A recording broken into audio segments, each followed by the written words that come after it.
Renungan pagi tentang arah kehidupan menuju kematian. Nah, di antara pendalilan yang keliru adalah berdalil dengan harta yang banyak. Sebagian orang terpukau menjadikan barometer kebenaran dengan kebanyakan harta. Ya, si fulan, hartanya banyak, diberi kemewahan oleh Allah. Dia benar. Ini si fulan satu, ya, berdakwah tauhid tapi miskin misalnya. Ya, kita bilang harta bukan dalil. Harta bukan dalil. Ya, Allah Subhanahu Wa Taala bahkan menyebut dalam surat Saba. Ya, kata Allah Subhanahu wa taala, "Ma arsalna fi qaryatin min nadhirin illa qala mutrafuha inna bima ursiltum bihi kafirun." Tidaklah kami utus kepada setiap negeri seorang pemberi peringatan kecuali orang-orang sombong di antara mereka berkata, "Kami kafir dengan apa yang kalian bawa." Wa qalu nahnu aktsaru amwalan wa auladan wa ma nahnu bimu'adzabin. Kata mereka, kami lebih banyak hartanya dan lebih banyak anak-anaknya. Mereka sombong. Ya. Maka Allah suruh bantah, "Qul inna rabbi yabsutur rizqa liman yasha'u wa yaqdir." Katakanlah bahwasanya Allah Subhanahu wa taala melapangkan harta kepada orang yang Allah kehendaki dan Allah menyempitkan harta kepada orang yang Allah kehendaki, walakinna aktsaran nasi la ya'lamun. Akan tapi kebanyakan orang tidak mengetahui. Wa ma amwalukum wala auladukum billati tuqarribukum indana zulfa. Kata Allah, bukanlah harta kalian, bukanlah anak-anak kalian yang mendekatkan kalian kepada kami sedekat-dekatnya illa man amana wa amila shalihan, kecuali yang beriman dan beramal saleh. Jadi pendalilan dengan harta yang banyak ini sudah ada. Dan ini berturut-temurun, setiap mereka berdalil orang-orang para pengikut Rasul yang mereka orang-orang kafir di zaman para Rasul, mereka berdalil dengan harta mereka banyak. Ya, maka sebagaimana sampai zaman Nabi Nuh alaihissalam, ya, mereka juga mengatakan kepada Nuh, kalau kau ingin kami beriman, itu yang miskin-miskin usir, ya, usir, disuruh usir. Sama mereka datang di zaman Nabi sallallahu alaihi wasallam, pembesar-pembesar Quraisy, mereka katakan kepada Nabi sallallahu alaihi wasallam, ya Muhammad, kalau kau ingin kami beriman, pergi, tinggalkan yang miskin-miskin tersebut. Jadi mereka merasa mereka benar karena mereka memiliki harta yang banyak. Dan ini tidak benar. Allah berikan harta baik kepada orang beriman maupun kepada orang kafir. Kullan numiddu haula'i wa haula'i min ata'i rabbik. Wa ma ata'u rabbika mahdzura. Wa ma kana ata'u rabbika mahdzura. Kata Allah Subhanahu wa taala, yang ini kami berikan, yang itu kami berikan. Maka tidak ada pendalilan dari si kebenaran dari jumlah yang banyak daripada harta yang banyak. Kenapa? Sebagian orang terkadang melihat negara-negara kafir, ya Ustaz, negara kafir Allah kasih harta banyak. Jangan, itu bukan ukuran kebenaran. Kalau harta banyak, ukuran kebenaran Fir'aun, hartanya banyak, lebih banyak. Ya. Qarun, hartanya banyak. Ya.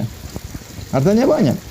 Bahkan Nabi SAW ketika ketemu dengan Umar bin Khattab radhiyallahu ta'ala anhu, waktu Nabi lagi di Masyrubah, kemudian di suatu semacam ruangan kecil, kemudian Umar masuk. Umar lihat Nabi tidur di atas tikar, Umar kasihan. Umar berkata, ya Rasulullah, ya, kemudian Persia dan Romawi, mereka kufur kepada Allah. Kemudian mereka diberikan harta yang banyak. Maka Nabi mengatakan, apakah kau ragu wahai Umar bin Khattab radhiyallahu taala anhu? Ya, mereka itulah ujjilat thayyibatum fil hayatid dunya. Mereka adalah orang-orang yang kebaikan mereka disegerakan di dunia dan di akhirat tidak diberikan. Jadi bahwasanya ukuran kemewahan, kenecisan, keren itu bukan ukuran kebenaran. Ukuran kebenaran Al-Qur'an dan Sunnah, dalil, bukan tubuh yang hebat, kemudian rupa yang hebat. Makanya kata Nabi SAW, kata Allah Subhanahu Wa Taala, wala tu'jibuka amwaluhum wala auladuhum. Innama yuridullah an yu'adzibahum biha fid dunya wa tashaqu anfusuhum wa hum kafirun. Kata Allah, janganlah kau kagum dengan harta mereka dan anak-anak mereka. Artinya orang kafir. Ya. Apa tu'jibuka ajsamum wa yaqulu tasma' liqaulihim. Ya. Allah berbicara tentang orang munafik. Kalau kau lihat tu'jibuka ajsamum, rupa mereka, penampilan mereka keren. Wa yaqulu tasma' liqaulihim, kalau mereka bicara keren, tapi enggak pakai dalil. Retorika, orasi, ya. Tapi enggak pakai dalil, ya. Kita bilang ukuran kebenaran bukan harta banyak, bukan kemewahan, bukan besarnya suatu negara, bukan ini negara adidaya berarti dia benar. Ya, karena sebagian orang kaum muslimin kadang-kadang begitu. Dia lupa bahwasanya dunia tidak diciptakan untuk orang Islam, bukan diciptakan untuk dunia, tapi untuk berdakwah. Kadang Allah kasih dunia, terkadang Allah kasih ujian. Ya. Para anbiya ada yang kaya raya seperti Nabi Sulaiman alaihissalam, Nabi Daud, dan kebanyakan mereka tidak kaya. Kebanyakan mereka tidak kaya. Ya. Lihatlah bagaimana Nabi Musa alaihissalam sampai harus kabur dari Fir'aun. Ya. Oleh karenanya berdalil dengan orang itu nyaman, ini berarti diberi harta berarti benar, ya kan? Tidak ada, ya. Itu bukan dalil dan itu syarat pendalilan yang keliru. Jangan terpedaya dengan kekayaan. Oleh karenanya para anbiya dahulu banyak yang mengikutinya orang miskin, ya. Seperti Nabi Nuh alaihissalam, ya.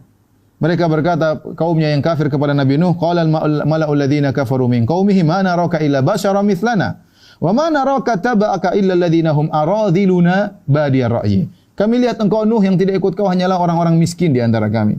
Orang-orang rendahan yang hanya dengar tidak mikir panjang ya. Mereka berkata juga, qalu anu'minu laka wa taba'akal ardhalun. Apakah kami beriman kepada engkau Nuh sementara yang ikut engkau orang-orang miskin? Jadi kekayaan, harta, kemewahan, kemajuan teknologi itu bukan ukuran kebenaran. Kue ini Mbak, boleh dimakan nih kuenya nih? Enggak tahu, kayak boleh sih. Boleh ya? Siapa yang beli nih Mbak? Ada buku-buku Islam. Beli di mana, Mbak? Hanya itu yang diperkenankan setelah di Abi ya? pemerintahan Berapaan masuk. harganya nih? Nah sekarang kekuatan di Indonesia itu diganggunya itu oleh buzzer.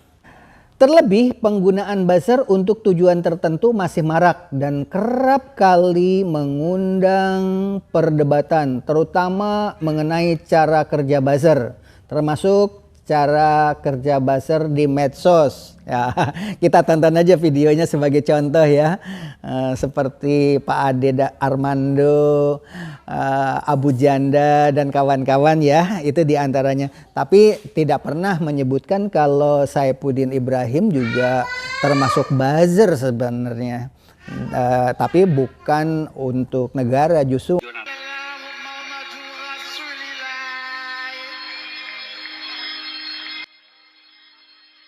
Assalamualaikum warahmatullahi wabarakatuh. Peradaban di dunia ini, di abad modern terutama sekarang ini, tidak bisa dilepaskan daripada peradaban Islam, di mana ilmu-ilmu kedokteran, ilmu politik, ilmu sosial itu sesungguhnya ada di Islam di Timur Tengah pada saat itu, walaupun pada akhirnya dibalik ya. Ketika buku-buku perpustakaan dihancurkan dan diambil ke Eropa untuk yang bisa diterjemahkan, yang lainnya dibakar dan dibuang ke Laut Hitam. Tapi bukan itu yang akan kita bahas kali ini, yaitu perkembangan Islam abad ini yang mempengaruhi di perpolitikan Indonesia. Mulai Turki, ketika Mustafa Kamal Atatürk yang tidak ada PKX ada kontrak ya. Pokoknya penerbit A akan menerbitkan tulisan ini atas nama penulis B. Nama kamu nggak ada, tapi kalau aplikasi royalti seperti itu. Oh. Jadi saya yang ini kan fulus ya. Saya nggak peduli, saya nggak peduli namanya, penting fulus ya. Iya. Fulus saya. Pancasila. Dengan adanya Bung Karno meminta disolatkan jenazahnya oleh Buya Hamka, subhanallah, luar biasa kan? Ini sebagai bahan gambaran. Jadi pemimpin negara itu tidak mudah. Makanya kita hargai presiden kita dari mulai Bung Karno sampai Pak Jokowi memang tidak mudah untuk bisa merangkul itu. Pertanyaan kami, Ibu pernah melihat ijazah itu aslinya yang diagem sama Pak Jokowi? Pernah Bapak. Di mana? Waktu Bapak Jokowi minta legalisir mau mencalonkan menjadi